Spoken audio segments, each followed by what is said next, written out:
السلام علیکم۔ رشتہ دل کا ناول میں خوش آمدید۔ Episode number 10۔ آہل کے جانے کے بعد حوریہ وہیں بیٹھ کر پوٹ پوٹ کر رو دی اور اونچا اونچا روتے ہوئے چلا رہی تھی اور حمد کو پکار رہی تھی، لیکن اس کی چیخ و پکار اسی کمرے میں گونج کر واپس آ رہی تھی۔ رو تو تب سے رہی تھی جب سے آہل سے سامنا ہوا تھا، لیکن اس رونے میں وہ شدت اور تڑپ نہیں تھی جو اب اس کی چیخوں میں تھی۔ اس کا دل درد سے پھوٹ رہا تھا اور نظریں اس وجود کو دیکھنے کے لیے بے چین تھے جس کی خاطر اس نے یہ سارے تکلیفیں برداشت کیے تھے۔ رو رو کر جب ہچکی بند گئی تو وہ اٹھی اور وضو کر کے نماز پڑھنے لگی۔ ساری نماز اس نے بیٹھ کر ادا کی کیونکہ کھڑے ہونے کی طاقت مفقود تھی۔ ہم کی بیماری کی خبر نے ساری ہمت نچوڑ لی تھی۔ حوریہ رو رو کر اللہ سے قریاضاری کر رہی تھی اور دعا مانگ رہی تھی، یا اللہ میرے بچے کو اپنے حفظ و امان میں رکھ، میرے گناہوں کی سزا اس سے نہ دے، رحم کر میرے مالک اور مجھے میرے بچے سے ملا دے۔ یا اللہ پلیز مجھے اس قید سے باہر نکال دے، اس پتھر دل شخص کے دل میں رحم ڈال دے۔ وہ بار بار اللہ سے رحم کی دعا مانگ رہی تھی اور ہم کی صحتیابی کے لیے دعا مانگ رہی تھی، لیکن چین پھر بھی نہیں آ رہا تھا۔ جب تک وہ ہم کو سینے سے نہ لگاتی اس تڑپتی بلکتی ممتا نے بے قرار ہی رہنا تھا۔ اس کا اس بچے سے رشتہ ہی ایسا جڑ گیا تھا، دل کا رشتہ۔ وہ لوگ جن سے دل کے رشتے جڑ جائے ان کی تکلیفیں ایسے ہی تڑپاتی ہیں جیسے اس وقت حوریہ تڑپ رہی تھی۔ وہ تڑپ تڑپ کر دعا مانگ رہی تھی، یہ جانے بغیر کہ اس کی دعا قبولیت کا شرط پا گئی ہے۔ آہل جیسے ہی اسپتال کے کمرے میں پہنچا، سامنے بیڈ پر بخار سے نڈال حمد کو دیکھ کر اس کا دل کٹ سا گیا۔ اس نے حمد کے ساتھ زیادہ وقت نہیں گزارا تھا، مگر پھر بھی اس کی تکلیف پر تڑپ رہا تھا۔ یہی تو خون کی کشش ہوتی ہے کہ اپنوں کی تکلیف جان پر بن آتی ہے۔ کرنل صاحب اس کے سر پر پٹی کر رہے تھے اور سیم پاؤں پر گیلا کپڑا پہن رہا تھا۔ بابا کیا ہوا ہے اسے؟ کیسے اس کی اتنی حالت خراب ہو گئی؟ کرنل صاحب نے غصے بھری ایک نظر اس سے دیکھا اور بغیر کچھ کہے واپس حمد کی طرف متوجہ ہو گئے۔ کرنل صاحب کے انداز پر آہل چونکتے ہوئے سیم کی طرف متوجہ ہوا جو ناراضگی سے اسے ہی دیکھ رہا تھا۔ سیم تم کچھ بولو گے؟ بھیا ہم بابی کو مس کر رہا ہے اور اسی وجہ سے اسے بخار ہو گیا ہے۔ ڈاکٹر نے کہا ہے کہ ہم کو خوف کی وجہ سے بخار ہو گیا ہے۔ خوف کی وجہ سے؟ کس چیز کا خوف؟ آہل کو صحیح معنوں میں جھٹکا لگا تھا کہ اتنا چھوٹا سا بچہ کس چیز کے خوف و پریشانی میں مبتلا ہے۔ بھیا جو بچہ پیدا ہونے کے بعد سے ایک دن بھی ماں سے دور نہ ہوا ہو، اسی بچے کو اگر کوئی یہ کہے کہ وہ اب اپنی ماں سے نہیں ملے گا تو کیا وہ بچہ خوفزدہ نہیں ہوگا؟ سیم نے قدرے روکے پن سے کہا اور آہل کو ساری بات سمجھ آ گئی۔ وہ جو تھوڑی دیر پہلے ہم کی بیماری کا قصوروار حوریہ کو ٹھہرا رہا تھا، اس لمحے سب کی نظروں میں خود کو ذمہ دار پا رہا تھا۔ سیم اسے کہہ دو کہ جیسے یہ میری بیٹی کو گھر سے لے گیا ہے ویسے ہی اسے ابھی اور اسی وقت واپس لے آئے، ورنہ مجھے دوبارہ منہ دکھانے کی ضرورت نہیں ہے۔ کرنل صاحب نے جگہ اور وقت کا لحاظ کرتے ہوئے اپنے غصے کو دبانے کی ناکام کوشش کرتے ہوئے کہا، بابا میں آپ کا بیٹا ہوں، آپ کس کی خاطر مجھ سے کیسے منہ موڑ سکتے ہیں؟ آہل نے صدمے سے کہا، وہ کوئی غیر نہیں ہے، وہ میری بیٹی ہے، میرے گھر کی عزت اور میرے وارث کی ماں ہے، اور مجھے بالکل ویسے ہی عزیز ہے جیسے میرے سگی اولاد ہے۔ میں یہ نہیں پوچھوں گا کہ اس کا کیا قصور تھا جو تم اسے راتوں رات کہیں چھوڑ آئے۔ مجھے اس پر پورا یقین ہے کہ وہ بچی کچھ غلط کر ہی نہیں سکتی، اس لیے میں تمہیں آخری وارننگ دے رہا ہوں کہ آج رات سے پہلے وہ مجھے یہاں چاہیے۔ بھیا پلیز بابی کو لے آئیے، ہم کی خاطر، ہم سب کی خاطر ہم ان کے بغیر نہیں رہ سکتے۔ ہم کی حالت تو آپ دیکھ ہی رہے ہیں۔ سیم نے اپنی ناراضگی ایک طرف رکھ کر آہل سے درخواست کرتے ہوئے کہا۔ تبھی ہم بے ہوشی میں رونے لگا اور مما مما پکارنے لگا۔ جیسے ہی اس کی بخار کی شدت میں کچھ کمی آتی وہ رو رو کر پھر سے اپنی حالت خراب کر لیتا۔ اس کی حالت کو دیکھتے ہوئے کچھ سوچ کر آہل اسپتال سے باہر آ گیا۔ آہل ایک بار پھر انتہائی بے بسی اور غصے کی حالت میں حوریہ کے پاس آیا۔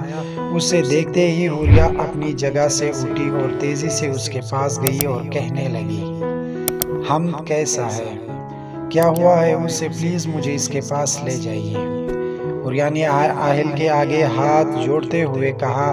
آہل نے اس کے بندے ہاتھوں کو پکڑا اور قدر ضبط سے کہا، میں تمہیں اسی کے پاس تو لینے آیا ہوں، وہ روتے ہوئے تمہیں پکار رہا ہے۔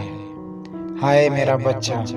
آہل کی بات سن کر حوریہ کی ہونٹ ہلے، آواز تو اچانک سے اس کی گرفت سخت ہونے کی وجہ سے گلے میں ہی کہیں دب گئی۔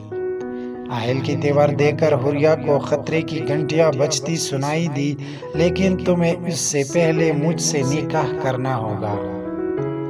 دل ہی دکھاتے ہو جو کبھی مل جاتے ہو۔ آہل کی بات نے حوریہ کو حیرانیوں کے سمندر میں دھکیل دیا۔ وہ کچھ بھی ایکسپیکٹ کر سکتی تھی، لیکن اس انسان کے منہ سے اپنے لیے ایسی پیشکش نہیں۔ اس نے آہل کے ہاتھوں سے اپنے ہاتھ نکالتے ہوئے کہا، یہ آپ کیا کہہ رہے ہیں؟ ایسا نہیں ہو سکتا، میں یہ نہیں کر سکتی، آپ سے نکاح بالکل بھی نہیں۔ کیوں؟ مجھ سے نکاح کیوں نہیں کر سکتی؟ آج تک تو بغیر نکاح کے میری بیوی بن کے رہ رہی تھی، تو اب نکاح کر کے بیوی بننے کی میں کیا تکلیف ہے؟ نہیں، کبھی نہیں، مجھے نہیں آپ کی بیوی بننا۔ I just hate you۔ حوریہ کے انکار نے آہل کو بری طرح سلگایا، اس سے شدید حدت کا احساس ہوا۔ میں بھی تمہارے عشق میں مبتلا ہو کر نکاح کا پیغام نہیں دے رہا، بلکہ اپنے بیٹے کی خاطر مجبور ہو کر یہ نکاح کر رہا ہوں۔ اس سے تمہاری ضرورت ہے اور میں تمہیں ایسے یہاں سے باہر نہیں نکال سکتا۔ کیوں نہیں لے جا سکتے آپ؟ پہلے بھی تو میں ادھر ہی رہتی ہوں۔ پہلے کسی کو تو تمہاری سچائی بھی تو پتہ نہیں تھی۔ میں تم پر اعتبار نہیں کر سکتا۔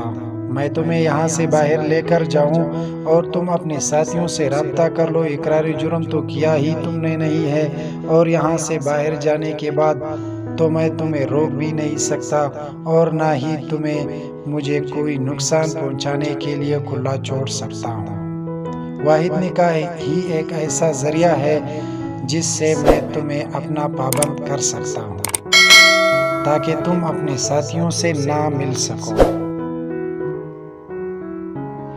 دیکھیے میرے کوئی ساتھی نہیں ہے، میں کسی سے کچھ نہیں کہوں گا، پلیز مجھے حمد کے پاس لے جائیے، اسے میری ضرورت ہے۔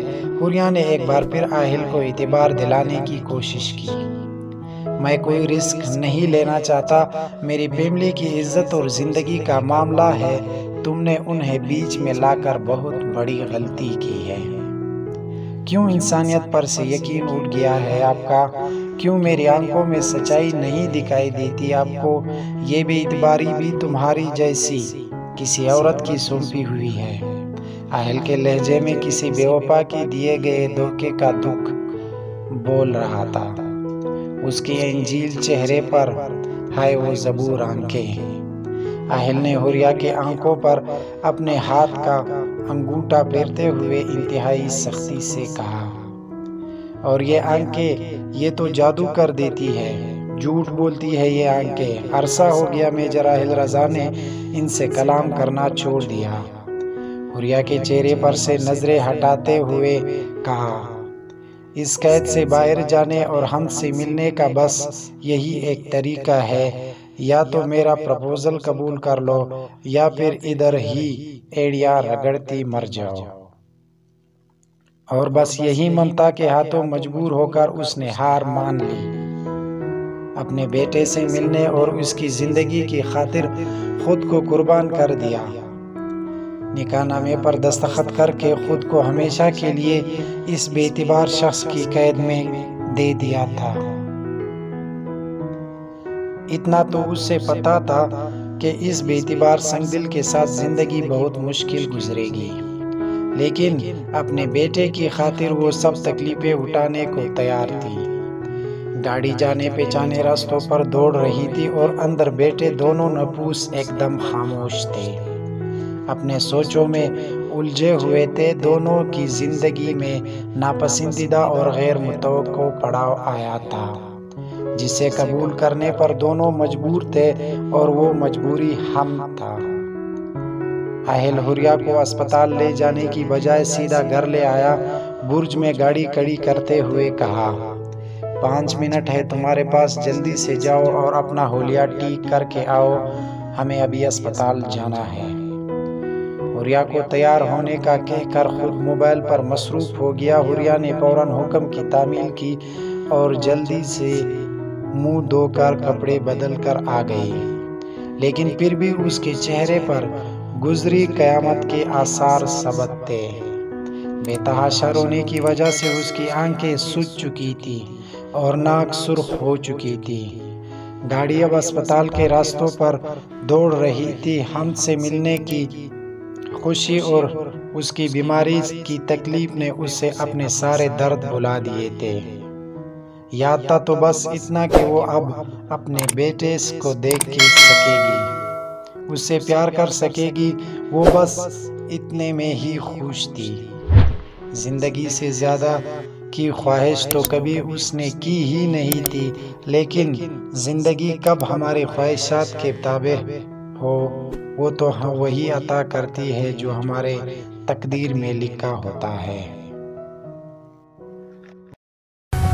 لائک، کمنٹ، شیئر، فالو اور سبسکرائب کرنے کا بہت بہت شکریہ۔